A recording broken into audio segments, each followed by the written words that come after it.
G Tamil நேயர்களுக்கு வணக்கம். Chennai 49 புத்தகக்கண்காட்சியில் book for சில்ட்ரனில் இருக்கோம்.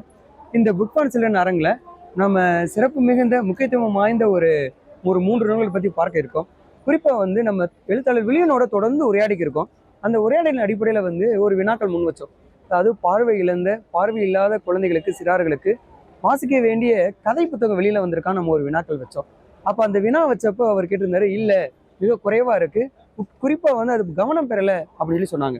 அதே எழுத்தாளர்களுடைய 3 நூல் இப்போ இன்னைக்கு இந்த புத்தக கண்காட்சியில் 49வது புத்தக கண்காட்சியில் வெளியிட இருக்கு. அதாவது பிரெய்லி நூலை வெளியிட இருக்கு. பிரெய்லி நூலை வெளியிட்ட தோழர்களோடு பேசலாம். வணக்கம். வணக்கம். எழுத்தாளர் வில்லியனுடைய கதைகள் பரவலாக எல்லாரும் வாசிக்கப்பட்ட ஒரு நூல். இப்போ அவர்கிட்ட ஒரு வினாக்கள் வச்சப்ப இந்த மாதிரி பார்வையற்ற குழந்தைகளுக்காக வாசிக்கக்கூடிய கதைகள் வந்திருக்கான்னு கேட்குறப்ப மிக குறைவுன்னாரு. அதே மாதிரி அவருடைய கதைகள் இப்போ இருக்கணும் இல்லைன்னு சொல்லியிருந்தார். இப்போ அவருடைய 3 கதைகளையும் கொண்டு வந்திருக்கீங்க. என்னென்ன கதைகள் கொண்டு வந்திருக்கீங்க? இதை எப்படி இந்த பணிகள் தொடங்குனீங்க?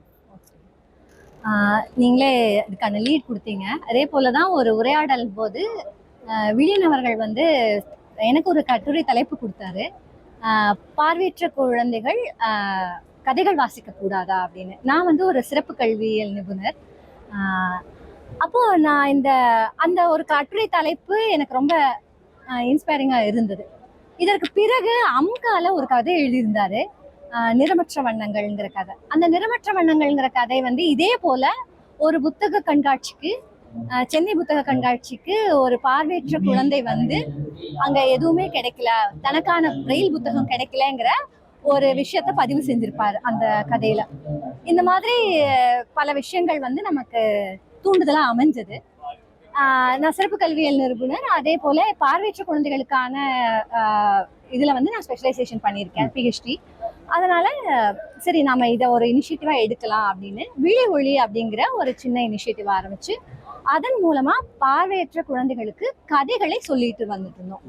இங்க இருக்கிற பூந்தமல்லியில இருக்கிற அரசு பார்வை குறைபாட்டுடைய பள்ளி மற்றும் பர்கூர்ல இருக்கிற பள்ளியில எங்களுடைய வாலண்டியர்ஸ் மூலமாகவும் எங்களுடைய அமைப்பின் சார்பிலும் வாரம் குழந்தைகளை மீட் பண்ணி கதைகளை சொல்லிட்டு வந்தோம்.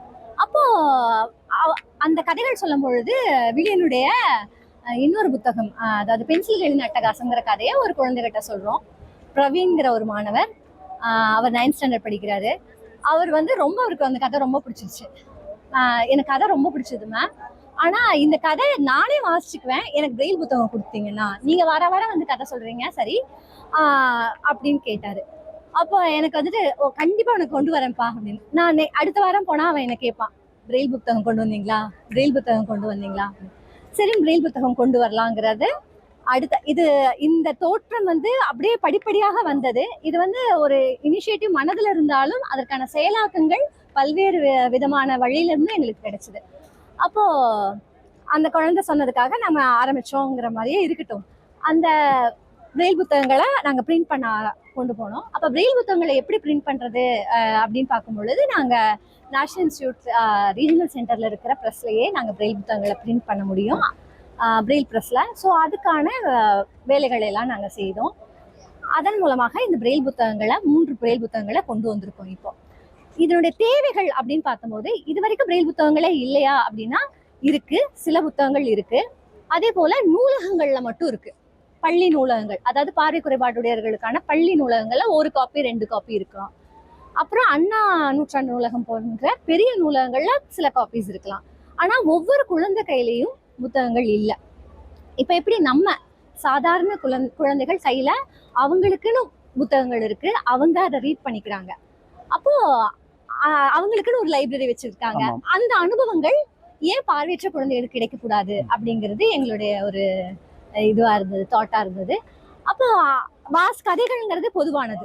அந்த கதைகளுடைய உலகம் எல்லாத்துக்கும் அந்த அனுபவம். நாம ஒரு புத்தகத்தை தொடுறோம், அதனுடைய வாசத்தை நுகர்றோம், அந்த எழுத்துக்களை பார்க்கிறோம். அப்போ பார்வையற்ற குழந்தைகள் எப்படி பார்ப்பாங்க, அவங்களுடைய பிரெயில் எழுத்துக்கள் மூலமாக. அப்ப நாம எப்படி கண்கள் பார்த்து படிக்கும் பொழுது ஒரு உணர்வை பெறுறோமோ அதே உணர்வை அவங்களும் பெற அவங்களுக்கும் உரிமை உண்டு. அதுதான் மெயினான விஷயம்.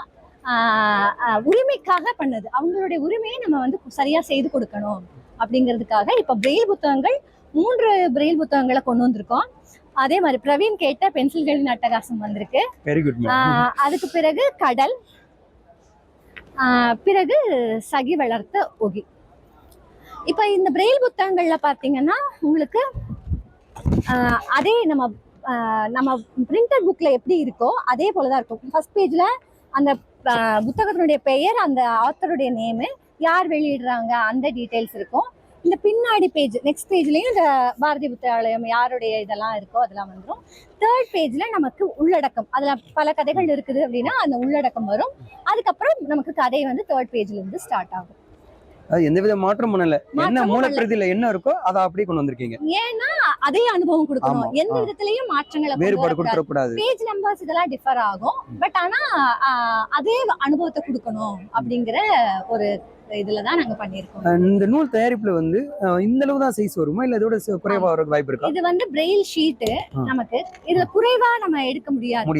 பெரிய பிரெயில் மெஷின்ஸ் இருக்கும், டெக்ஸ்டி பிரெயில் பிரிண்டர்னு சொல்லுவாங்க. இதற்கான சாஃப்ட்வேர்ஸ் இருக்கு.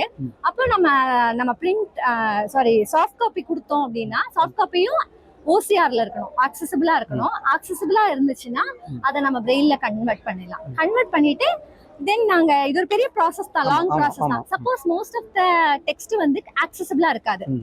ஆக்சசிபிள்னா இப்போ ஒரு பிடிஎஃப் இருக்கு, வேர்டா இருந்தாலும் வார்த்தைக்கு வார்த்தை வந்து நமக்கு கேரக்டர் ரெகக்னிஷனோட இருந்தா மட்டும் தான் நம்ம மாத்த முடியும். அப்ப பிரெயில்ல மாத்தி தென் பிரிண்ட் கொடுக்குறோம். பிரிண்ட் கொடுத்ததுக்கு அப்புறம் ப்ரூஃப் ரீட், இது 3 முறை ப்ரூஃப் ரீட் பார்க்கப்பட்ட புத்தகம். பார்த்தது நம்ம விஷுவல் இம்பேர்ட் குழந்தைகளே பார்த்தாங்க, பெரிய பசங்க, கொஞ்சம் பிஎட் படிக்கிற பசங்க பார்த்தாங்க.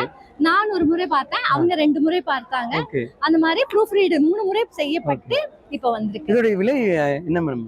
இப்ப வந்து ஒவ்வொரு புத்தகமும் ஒவ்வொரு விலை வருது நமக்கு, பேஜ் நம்பர் கால்குலேஷனோட. இப்ப இந்த 3 புத்தகங்களும் சேர்ந்த ஒரு தொகுப்பு வந்து 265 ரூபாய். இப்ப விலை வந்து குறைவாகவும் அவங்ககிட்ட போய் சேருது. ஆமா, என்னன்னா யூசுவலா என்னன்னா ஒன் சைடடா அடிப்பாங்க, பெரிய கனமான புத்தகங்களா வரும். இப்ப வந்து டுவல் சைடுல நாம எப்படி ஃபர்ஸ்ட் பேஜ் செகண்ட் பேஜ் இப்படி, சோ அந்த பேக் டு பேக் பிரிண்ட்லயே தான் வந்திருக்கு. அதனால உங்களுக்கு கனமா இருக்காது.